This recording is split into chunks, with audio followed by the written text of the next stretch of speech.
Pernahkah kamu ingin menyelam ke bagian samudra yang paling dalam? Nah, hari ini kamu akan punya kesempatan mewujudkannya. Sebelumnya, seberapa lama kamu mampu menahan napas? Tidak terlalu lama. Tenang, jangan khawatir. Silahkan naik kapal selamku dan ikutlah denganku dalam perjalanan menuju kedalaman. Siap? Oke, ayo menyelam. Saat ini, tepat di bawah permukaan, kamu melihat banyak makhluk hidup berkeliaran di sini. Banyak sekali ikan dan hewan laut, serta halo, orang-orang yang sedang berenang melambaikan tangan ke kita. Tapi kita tak akan berlama-lama di sini. Dadah! Pada kedalaman 20 meter, ada dunia baru yang terbuka di depan matamu. Terumbu karang dangkal tumbuh dengan indah tidak jauh dari pantai. Dan hey, kita bertemu banyak orang lagi di sini. Tapi kali ini, mereka adalah penyelam scuba. Tanpa peralatan khusus ini, tekanan air di kedalaman ini tidak ramah bagi penyelam biasa. 40 meter adalah kedalaman tempat kita berpamitan, bahkan kepada penyelam rekreasi. Ini adalah batas maksimum yang diizinkan untuk mereka. Selamat bersenang-senang, teman-teman.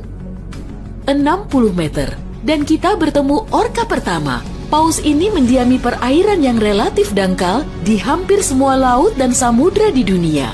Tahukah kamu bahwa orka adalah predator puncak? Artinya, orka tidak punya musuh alami dan tidak ada yang bisa mengalahkannya. Pada kedalaman 70 meter, kita bertemu dengan hiu paus, spesies ikan terbesar yang diketahui dunia dengan berat mencapai 60 ton. Umurnya pun lumayan panjang, semoga panjang umur selalu ya. Hiu paus bisa hidup sampai sekitar 130 tahun. Sekarang, lihatlah keluar. Jika kamu melihat penyelam scuba, artinya dia adalah seorang profesional. Karena pada kedalaman 100 meter, mereka harus sangat berhati-hati agar tidak terkena penyakit dekompresi. Penyakit ini terjadi jika kamu naik terlalu cepat ke permukaan. Dan jika beruntung, kamu juga bisa melihat gurita Pasifik raksasa. Dia tinggal di perairan dingin mulai sedalam ini dan sampai kedalaman 2000 meter. Sekarang, kita memasuki bagian samudra yang gelap. Pada kedalaman 150 meter, hanya 1% cahaya dari permukaan yang sampai ke sini. Sisanya diserap oleh air. Segala sesuatu yang lebih dalam dari sini akan menjadi semakin gelap. Hei, lihat! Pada kedalaman 200 meter, ada oarfish raksasa yang mengitari kapal selam kita. Makhluk ini diyakini sebagai penyebab dari semua penampakan ular laut. Dan banyak yang salah kaprah. Terkadang, mereka berenang ke permukaan dan menakuti para pelaut dan perenang. Tidak heran, panjang ikan ini bisa sampai 11 meter. Pastinya cukup untuk membuat bulu kuduku berdiri. Oke, sekarang kita berada di kedalaman 300 meter. Dan sebentar, makhluk besar apa yang ada di luar sana itu? Oh, aku tahu. Itu kepiting laba-laba Jepang. Kamu bingung kenapa laba-laba? Tuh, lihat saja kaki mereka. Dan jawabannya akan datang kepadamu tanpa butuh petunjuk lain. Omong-omong, kaki-kaki ini juga yang mendominasi ukuran makhluk ini. Tubuh kepiting seperti ini biasanya hanya selebar setengah meter. Mari masuk lebih dalam. Dan di kedalaman 500 meter, kamu akan melihat paus biru terakhir. Tidak, bukan paus biru terakhir di dunia. Maksudku, ini adalah jarak terdalam yang bisa mereka tempuh. Paus biru tidak benar-benar perlu menyelam sampai sedalam ini untuk mencari makanan yang sudah berlimpah di perairan dangkal. Tapi mereka masih mampu.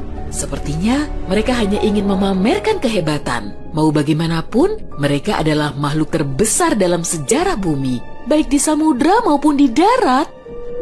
Shh, kamu mendengar ini? Ini adalah suara yang dibuat paus sirip untuk berkomunikasi dengan teman-temannya dari jarak berkilo-kilometer. Mereka bisa melakukan ini berkat saluran shofar atau saluran laut dalam yang umumnya dimulai dari 600 meter, tapi kedalamannya dapat bervariasi. Ini adalah lapisan air yang kecepatan suaranya paling rendah dan gelombang suara dapat bergerak ribuan kilometer sebelum menghilang.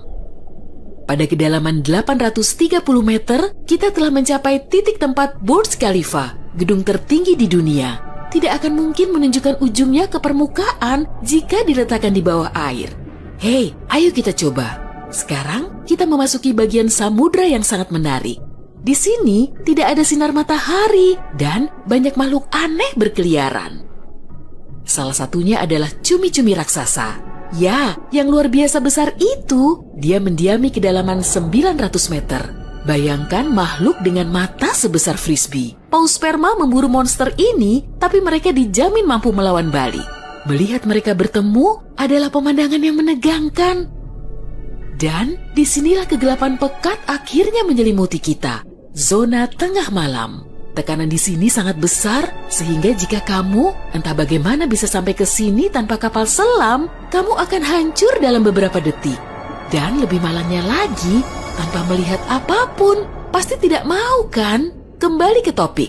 Di kedalaman 1100 meter terdapat Mata Barat, salah satu gunung berapi samudra terdalam di dunia. Letusan terakhirnya terjadi pada tahun 2009 dan bahkan direkam oleh kendaraan yang dioperasikan dari jarak jauh.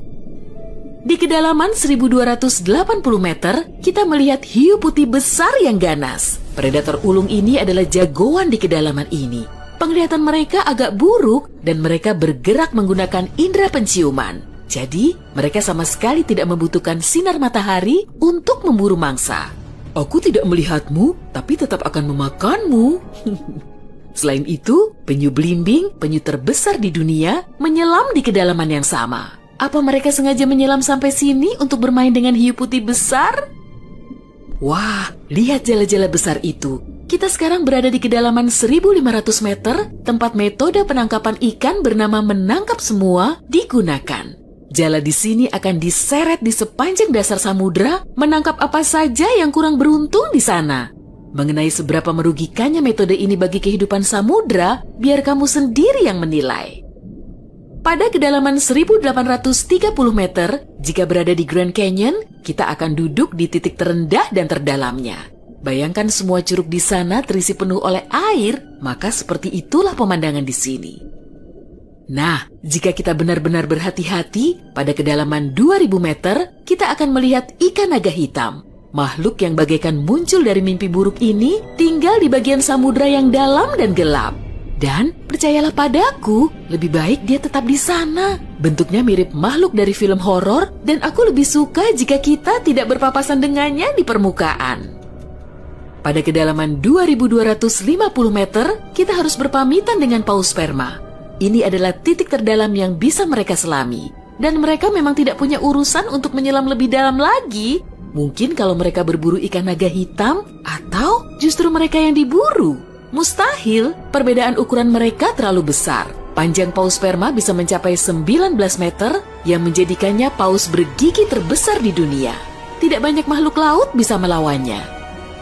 Semoga kapal selam kita punya lampu sorot yang kuat ya, karena tanpanya kita tidak akan bisa melihat keindahan terumbu karang samudra dalam yang super indah di kedalaman 3000 meter. Terumbu karang ini dapat ditemukan di setiap samudra dan sayangnya tidak bisa dilihat tanpa peralatan khusus untuk menyelam di samudra dalam. Oke, mari terus melangkah lebih dalam. Dan di kedalaman 3.700 meter, kita mencapai kedalaman rata-rata samudra dunia. Mulai sekarang, perjalanan menuju kedalaman yang sebenarnya dimulai. Dasar samudra rata-rata telah kita lewati, jadi sekarang saatnya menyelami celah terdalam.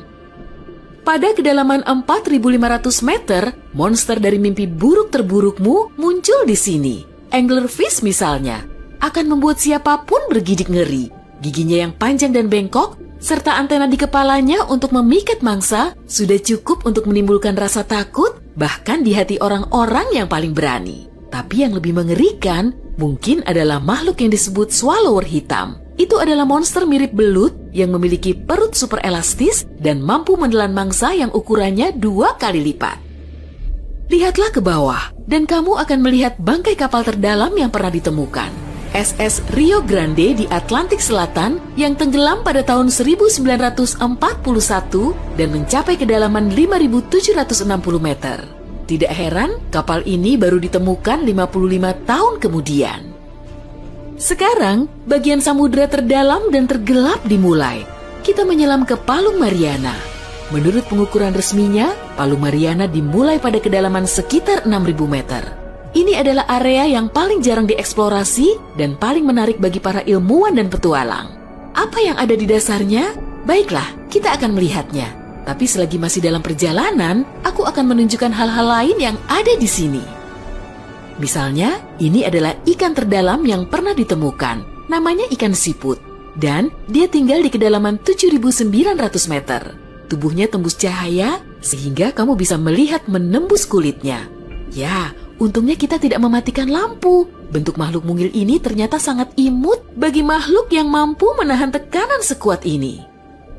Makin rendah dan dalam, kamu tidak akan melihat jenis ikan atau hewan vertebrata apapun di sini. Tekanannya terlalu besar untuk makhluk-makhluk tadi. Tapi ada udang dan invertebrata lainnya. Belum lagi mikrob yang dapat hidup bahkan di bagian terdalam samudra. Dan bagian terdalam itu adalah kedalaman Challenger. Ini adalah bagian bawah Palu Mariana dan kedalamannya 10.927 meter. Ya, kita telah sampai di bagian paling bawah bumi.